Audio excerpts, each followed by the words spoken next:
Hi, it's the Wealthy Expat here. Today we're going to talk about banking in Dubai. How are banks for corporate accounts and personal accounts and cryptocurrency? How do they treat you? Overall, what's the process of opening an account? How easy it is to use banks in Dubai and the UAE? And how do they react and basically collaborate with other banks around the world? Because there are banks that you can easily open all over the world, like in St. Kitts or in the Cayman Islands. But when it comes to sending money from those accounts, specifically countries like Panama or Belize, for example, extremely hard to send money from those country accounts for companies in those countries, or a company in another country that you make an account in that country, you send it to a country in Europe or to Dubai or anywhere, the transactions might get flagged, frozen, and the account might get taken down. So how overall is the experience of banking in Dubai? I've been banking in Dubai for about 2 years, a little bit over 2 years. Right now I started my business in Dubai, started wanting to save on taxes. So obviously looked at Dubai as the best option. I recommend it for all my clients. I have videos on why Dubai is the best choice. They're all in the description.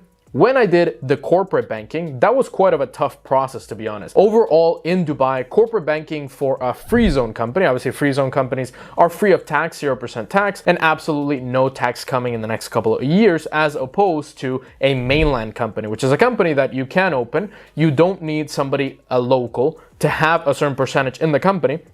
Those companies, it's typically a little bit easier to open the bank account just because the process of opening up a mainland company is harder. The problem is that they're going to be taxed starting in 2023. So what are you choosing? Are you choosing a slightly easier banking process with a 9%, potentially 15% tax later on, or a slightly harder banking process with zero tax? I definitely would choose the zero tax option. That's what my clients typically choose. And Freezone companies are very easy to start, very fast. You can do them remotely. You don't even need to be in Dubai in order to finish the whole process just for your visa. So the whole process of opening up a bank account, if you're going to do a personal bank account, all you need really is an Emirates ID, which we help you get. It's basically a residency card that you get when you open up a company and you get a visa. You also need a proof of address. That proof of address can easily be obtained from, let's say, renting an apartment, buying an apartment, or even renting an apartment with somebody else. There are many ways. You can even pay for a proof of address at some points, and you can easily get a proof of address, a utility bill, and an Ajari, a tenancy contract essentially. And you also need a working SIM card. There is a new service from Emirates MBD, which is the bank that I personally use. It's called live.me, liv.me, basically live.me. If you go to their website, it looks like an online banking solution, and it's basically online banking division of Emirates MBD. Emirates MBD, even though it's a great bank, I've been using them for 2 years for personal and corporate. Overall, no problems, no failed transactions, no frozen accounts. I've cashed out over $1 million in crypto to those accounts and then have paid other people from those accounts. I've transferred money all over the world to over 20 countries and have never had a problem with any of the accounts. Only one transaction, they asked me a bunch of questions, and it was because I was buying some real estate through that account with large amounts, and they were asking me why I was using that particular bank for that amount, or what I was buying, or sort of the proof of funds or the proof of payment and transaction of that. So typically with other banks in the UAE, like Rakbank or Mashrek, which a lot of people tend to recommend, Rakbank is really the easiest bank to open in all the UAE. The problem is that they tend to freeze a lot of transactions, they tend to shut down accounts, they tend to just be a complete hassle. When you go to a branch, they treat you like shit. Really, it's just an absolutely terrible experience. I don't recommend Rakbank for anybody. I recommend Emirates MBD. There's also First Abu Dhabi Bank, which is called FAB Bank, or Abu Dhabi Commercial, which is ADCB, Abu Dhabi Commercial Bank. Also a pretty good one for personal and corporate. So for personal, you can open it online through live.me, or you can go up to a branch and just present those documents, open a personal account. They might ask you for salary certificate and employment proof, which you get through your company. So when you start a Freezone company, you get an employment contract and you also get a salary certificate. You just need a company stamp, and a company stamp is very easy to do. You can find kiosks all over Dubai where you can get a company stamp your employment contract, and then submit it to the bank, and basically you can get your personal account. The process is quite easy. You can just go to a branch and actually do it, or even do it online, even without being in the country. So we had some clients that, for example, they come to Dubai for about 7 days, they need to leave again. We ship them the Emirates ID to wherever country they're going, like Australia or Hong Kong, for example, and then they open the account online because they have their Emirates ID, they have a proof of address, and they also have a working SIM card in the UAE, and that's pretty much all you need, and also answer a couple of questions. When it comes to corporate, there are many ways of opening up a corporate account for a Freezone company. For example, if you're from a high-risk nationality, high risk does include Russians right now because of the whole war. It does not include Ukrainians. It might include Belarusians, but I haven't really seen any problems with Belarusians. Obviously, with Ukrainians, pretty straightforward to open up an account. With anybody else around the world, pretty straightforward to open up an account. So if you're from the UK, from the US, you do need to comply with FATCA, so it is a little bit longer. It might take like 2 more weeks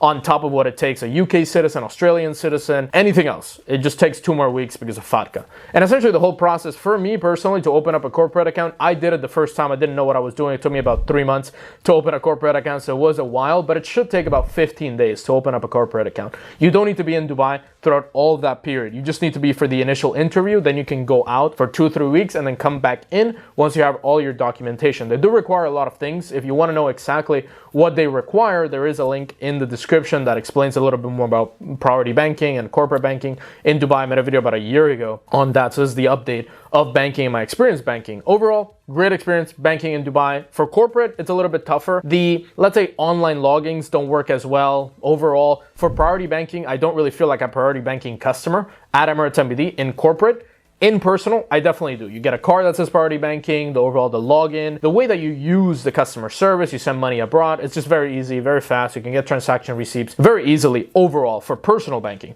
For corporate banking, it's a little bit tougher, specifically if you have, let's say, a partnership, so you have multiple partners from many different nationalities, it might take a little bit longer to do the account. You can also pay somebody to speed up the bank account process. So we do have partners that open accounts for our clients. So essentially you pay the partner that we recommend, that we fully trust, that has done bank account openings for our clients, and you pay them. They help you speed up the process. Basically, instead of waiting 15 to 21 days, you just go to Dubai like 1 day, you do the interview, and the rest is done pretty much remotely, and you get the account in about 7 to 10 days. So it can be extremely fast if you know the right people, have the right contacts. We obviously have the right contacts. We've been in Dubai for a long time, helping many clients, hundreds of clients, open up companies and bank accounts overall in Dubai. So banking in Dubai for corporate, it's tougher than for personal. For personal, I would say it's very easy, straightforward. Make sure you go to the right banks like Emirates NBD, Fab Bank, Abu Dhabi Commercial Bank. For corporate, do know that a Freezone company will have a slightly more trouble than a mainland company would. It's going to take a while. If you do it by yourself without any guidance, without any help, it's probably going to take you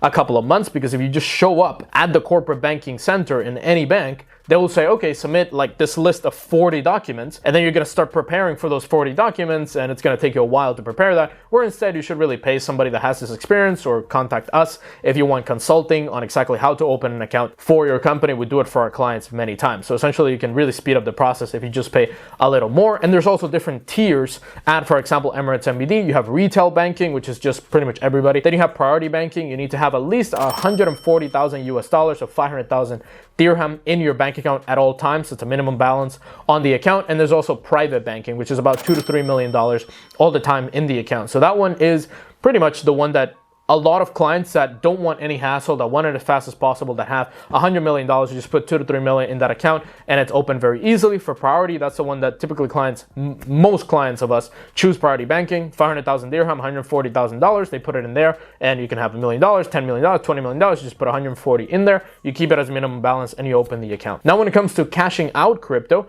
I've made many videos on how to cash out crypto, how the process is to cash out crypto to an MBD bank account in Dubai. I haven't had any problems cashing out crypto. I haven't had any clients that have had problems. So overall, a year later making this video, because I did make a video on banking in Dubai 1 year ago, this year that has passed, I haven't had any problems, and I cashed out over $1 million US dollars. That's not all profit, but it's basically revenue of the company that we then use to pay our partners, our services, the government, because clients pay us in crypto. I haven't had any problems as long as you keep the transaction amounts pretty low. So you want to keep them under 50,000 US dollars. That's been my view. And you can do them multiple times. So you could do 2 transactions per day, 2 transactions every couple of days. Just basically do a lot of transactions, but don't do more than 50,000 per transaction. So you could do 30 and 30. 20 and 20, and you're basically cashing out like 50 grand to 60 grand every single day without triggering the bank and knowing where those, basically asking for source of funds or giving you any problems on that money or closing down the account. So that's been my experience. Just keep the transactions under 50,000. They'll go under the radar, and you can do as many as you want. And the exchange that I particularly use is Nexo. It's a Bulgarian exchange. It's not the most trustworthy exchange, but I use it to cash out crypto to a personal MBD account, and then from the personal account I send money over to the business account, or you can send it straight to the business account. And to also get a Nexo corporate account is pretty easy, and then you can send to your corporate details at Emirates NBD. Overall, great experience. Not so easy to open like other banks around the world, but overall, very respected banking jurisdiction. You won't have any problems of bank accounts getting frozen as long as you have an Emirates ID and you are a resident of the country. A lot of people come to Dubai and they just open up an account and they think that they can do it as a non-resident. Their account gets frozen because they're a non-resident. A resident and a non-resident, it's a huge deal in Dubai. It is very important that you do get that through the process. If you want help with all of this, becoming a resident of Dubai, lowering your taxes down to 0% in Dubai, creating a company, getting a visa, getting a bank account, all of this, click that first link in the description. Book a call with us. We can help you with all these. We've helped hundreds of clients do this by our service. And you can watch the video that's going to pop up right here. The best banks in Dubai, overall comparing every single bank, Emirates NBD, Fab Bank, Rak Bank, Mashreq, all the banks that are out there in Dubai. I compare them all and I tell you exactly what to look out for in every single bank. Subscribe, hit that notification bell, the like button down below. I'm the Wealthy Expat. I'll see you on the next one.